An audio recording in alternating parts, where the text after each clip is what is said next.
Subscribe to our channel, press the bell icon and never miss an update from Latestly. Bharat Mata ki Jai! Bharat Mata ki Jai! Today I've got someone who's been a true all-rounder in life. He's been a film producer, he's been a brand guru, has run a company quite successfully. Now he's doing his own thing. But today we're going to talk about a shared passion, a shared love. Now you all know what I'm going to talk about because I think a billion people share the same. Here it is. And it is about a World Cup that's going to happen in South Africa. We know that there's a Women's World Cup in Australia right now, but as we see, 2020 World Cup. Can you tell me a bit about this? And let me also hand you the gloves. Oh, thank you. I'm not going to sort of play into the camera yet, but yeah, so it's going to be, I think the concept itself is fantastic because we've heard this phrase, age is just a number. Yeah. So I have, and countries like Australia, South Africa and England already have 50 plus county leagues since the last 5 years, which I think is quite cool because, at that age, you not only, are you sort of experienced in life and experienced in cricket, but also I think you bring something to the table which inspires young people to say it's never too late in life for any sport. Forget, this is cricket, of course. And like you correctly said, that in India, cricket is a religion. This is the over 50s World Cup. And now that I've heard about this, I think I've rekindled hopes of playing for India again. I still have a long way to go though. And I still I still dream of playing maybe in front of the Table Mountains or the MCG someday. But you guys are already doing it. We're doing it. Yeah, we got the finals at Newlands. It doesn't get better than that. And Cape Town, I played before. So it's a great space to play. But of course, the conditions are tricky because the winds blow really hard in case you go through a windy day. But yeah, you can't ask for more. Cape Town, South Africa, World Cup. What are the challenges that you specifically face, say picking this team because it's over 50s, getting them together?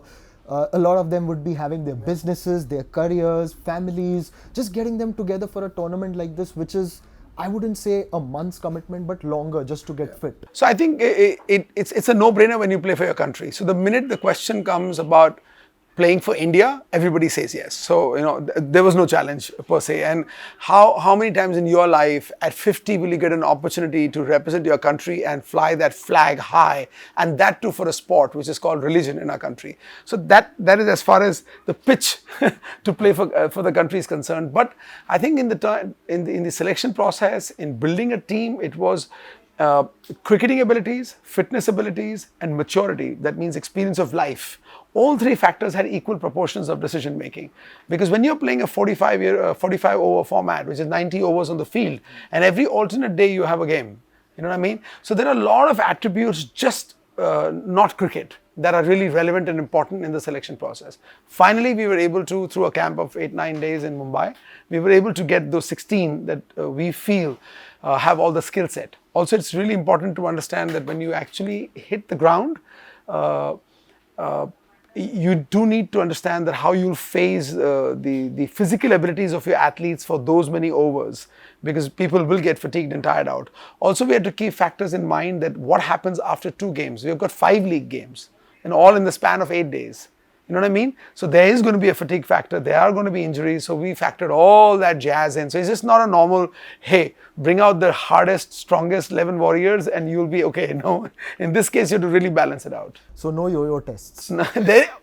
It's shocking that you said that. So there is, the minute we land on the 8th, is the yo-yo test. Oh, wow. Yeah, we're going to do it on video because we really want to see. I think yo-yos become a sort of a benchmark to judge physical capabilities and stamina. And it is being done. So, yeah, you hit the nail on the head. Now, can you tell me a bit about your team? What are the strengths? Who are the players to watch out for? I'm sure it's all of them, but something that we can keep an eye out for from this team. I think we have strategized keeping the opposition in mind, in all honesty. So we're not only playing to our strengths, but we're also playing into a form where we are able to counter the strength of the opposition. So there has been a lot of thought process on the combination of the team. And of course, I think the 2 factors that are really critical is that we're going in with a spin strength We have a Chinaman, two left-handers, two right-handers. So we've got a 5 or 6 mix. We've got 7 all-rounders, because when you're playing 50 plus, I think all-rounders become an inherent necessity in the team. So that is a huge boon. We've got kick-ass 2 wicket keepers, because wicket keeper becomes the central focus of a team. And particularly with this age limit, your wicket keeper has to be 10 times fitter than all the other athletes on the floor. So we've got what we really want. And I think what's to watch out for is our thinking process. I, as a captain of the team, I do have a strategy in mind that I want to apply to the game, because there are phases in this game when the opposition and us will drop, reach a peak and drop again. So we do understand that there is going to be a fatigue factor. So yeah, a lot of strategy involved. Off camera, you were telling me that it's a group of death that you're placed in. Can you tell us a bit about your group and maybe some of the players? I hear Edo Brandis, the famous Zimbabwean seam bowler, is a part of this World Cup, and Suraj Raghunath, who played a couple of tests for the West Indies, was also around. Can you just throw a bit of light on the oppositions that you will potentially face?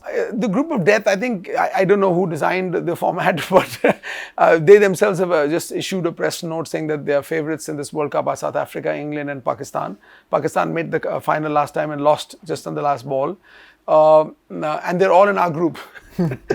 We play England first, we play Pakistan next, and we play South Africa third. But in a way, I like it, because first up, we put we go all guns blazing.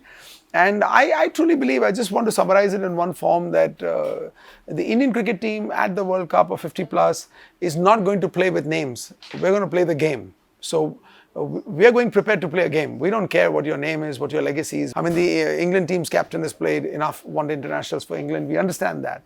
But I think, I think the proof is in the pudding on the day now. It doesn't really matter. So the cricket is not much of a game with names. It's the game that you play on the day that you're on the ground. You know, it's quite funny you should say that, because I get a sense of deja vu. Earlier, he was telling me that he's quite friendly with Kapil Dev, and you know obviously who Kapil Dev is. He won the 83 World Cup for us.